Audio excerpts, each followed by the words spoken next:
They came together to discuss trade, economic integration, security and migration.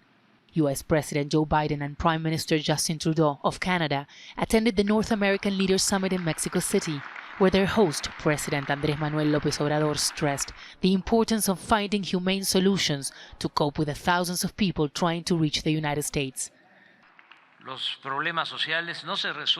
Social problems cannot be solved with coercion. We should attempt to discourage violence and immigration with a humanitarian approach of opportunities for the well-being of everyone. People are good by nature, but circumstances sometimes lead people to take the path of anti-social behaviors. We've made enormous progress. President Biden said the United States is ready to work on solving the root causes of migration. We're trying to make it easier for people to get here, opening up the capacity to get here, but not have them go through that god-awful process. We can do more than merely just make legal immigration more streamlined, but we can also do it by preventing people from wanting to have to leave in the first place. Natalie is from Venezuela. She entered the United States illegally and is now living in a church in El Paso, Texas. President Biden gave us an amnesty and opened the door for us. And on our way here, he closed it. And now we're stuck in limbo. Hundreds of thousands are facing the same uncertainty.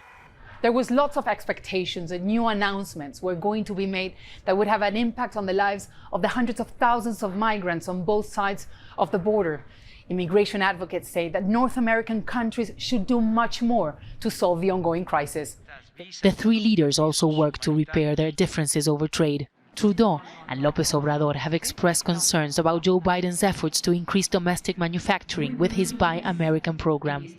But the three found common ground on strengthening supply chains and reducing their dependence on imports from Asia.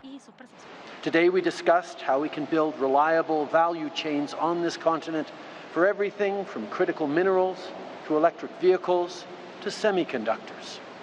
This is good for workers, good for consumers, and good for communities across our countries.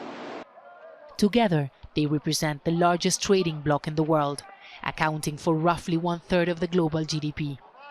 While disagreements remain, they all agreed that cooperation is essential. Teresa Bo, Al Jazeera, Mexico City.